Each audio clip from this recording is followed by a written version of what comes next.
নাজিৰাৰ গড়গাঁৱত ৭ আৰু ৮ অক্টোবৰত শ্ৰীমন্ত শংকৰদেৱ সংঘৰ কেন্দ্ৰীয় সেৱা বাহিনীৰ ২৮ সংখ্যক প্ৰতিষ্ঠা দিৱস উদযাপনৰ প্ৰস্তুতি। সাংস্কৃতিক উপ সমিতিৰ তত্বাৱধানত প্ৰতিষ্ঠা দিৱসত পৰিৱেশন হ'ব লগা বিভিন্ন সাংস্কৃতিক অনুষ্ঠানৰ পূৰ্ণগতিত চলিছে আখৰা। ২৮ সংখ্যক প্ৰতিষ্ঠা দিৱস উপলক্ষে ২৮ গৰাকী শিল্পীয়ে মুকলি সভাত পৰিৱেশন কৰিব বৰগীত। বৰগীত, দিহানাম, থিয়নাম, নৃত্য আদিকে ধৰি বিভিন্ন সাংস্কৃতিক অনুষ্ঠান পৰিৱেশনৰ আখৰা চলিছে নাজিৰা জিলা শাখাৰ কাৰ্যালয়ৰ প্ৰেক্ষাগৃহত। জয় গুৰু শংকৰ। শ্ৰীমন্ত শংকৰদেৱ সংঘৰ মানস পুত্ৰস্বৰূপ কেন্দ্ৰীয় সেৱা বাহিনীৰ ২৮ সংখ্যক প্ৰতিষ্ঠা দিৱস উপলক্ষে নাজিৰা জিলা শাখাই প্ৰস্তুতি চলাইছে। সমান্তৰালভাৱে আমি সংস্কৃতি শাখায়ো যাতে আমি গুৰুজনাৰ কৃষ্টি সংস্কৃতি শুদ্ধ আৰু সত্য ৰূপত আমি উপস্থাপন কৰিব পাৰোঁ, সেইকাৰণে আমি চেষ্টা কৰিছোঁ। আমাৰ প্ৰশিক্ষকসকলে যুৱসকলৰ থিয়নাম, যুৱসকলৰ নৃত্য, আইসকলৰ বৰগীত, আইসকলৰ দিহানাম, থিয়নাম, এনেকৈ আমাৰ কেইবাটাও আমি বচা আইসকলক লৈ বচা যুৱকসকলক লৈ আমি কেইটামান অনুষ্ঠান আমি প্ৰস্তুতি কৰি তুলিছোঁ। আশা কৰোঁ আমাৰ শ্ৰোতা দৰ্শকেও এই অনুষ্ঠানকেইটা ভাল পাব বুলি আমাৰ বিশ্বাস এটা আহিছে। তাত প্ৰভু ভগৱন্তই আচলতে কৃপা কৰিব লাগিব। আৰু আটাইতকৈ ডাঙৰ কথাটো কি, আমি শ্ৰীমন্ত শংকৰদেৱ সংঘৰ নাজিৰা জিলা সংস্কৃতি শাখাই আমি এটা সিদ্ধান্ত কৰিলোঁ, যিহেতু ২৮ সংখ্যক কেন্দ্ৰীয় সেৱা বাহিনীৰ প্ৰতিষ্ঠা দিৱস, গতিকে আমি ২৮ গৰাকী শিল্পীৰ সৈতে আমি যাতে মুকলি সভাখন যাতে আমি উদ্বোধন কৰিব পাৰোঁ, তাৰ কাৰণে ২৮ গৰাকী শিল্পীক আমি পৰিণত কৰি তোলা হৈছে।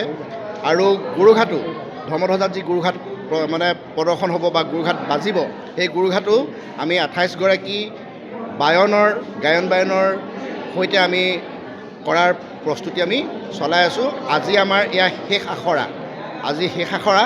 আমাৰ আজি এই মঞ্চতে থিয়নাম, দিহানাম, আইসকলৰ বৰগীত আৰু আমি এটা ব্যতিক্ৰম এটা অনুষ্ঠান আমি এবাৰ কৰিব বিচাৰিছোঁ। আমাৰ কাষতে আছে আমাৰ নাজিৰা অঞ্চলৰ বিশিষ্ট সংগীত শিল্পী স্বনামধন্য আমাৰ দিলীপ দাসদেৱ।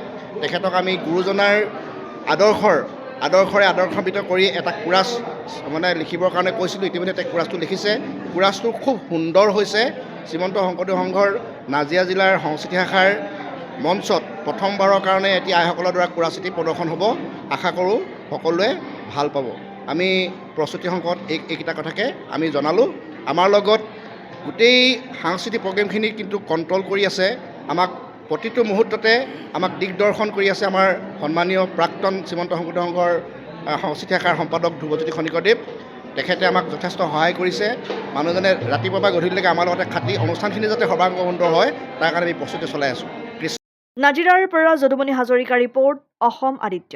NKS হুণ্ডাইলৈ স্বাগতম। নৰ্থ ইষ্টৰ প্ৰথম GDSI 2.0 ফিচাৰ্ছ ডিলাৰ হৈছে NKS হুণ্ডাই। অত্যাধুনিক সা সুবিধাৰে তৈয়াৰী মষ্ট আপডেটেড হুণ্ডাই ডিলাৰ এতিয়া ডিব্ৰুগড়ত।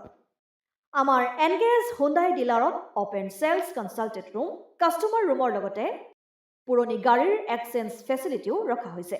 ইয়াত চেলছৰ লগতে ছাৰ্ভিচ ছেক্টৰৰ সুন্দৰ সুবিধা আছে। প্ৰয়োজনীয় সকলো এডভান্স টুলছ, হুইল বেলেন্সিং, এলাইনমেণ্টৰ অত্যাধুনিক machine, post hydraulic lift, fully trained man পাৱাৰৰ লগতে nitrogen gas filling facility, fully automatic car washer ফেচিলিটিও আছে।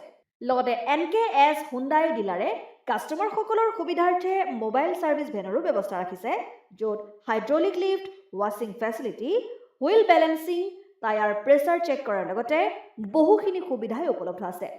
NKS হুণ্ডাইলৈ আহক আৰু সুবিধাসমূহ গ্ৰহণ কৰক।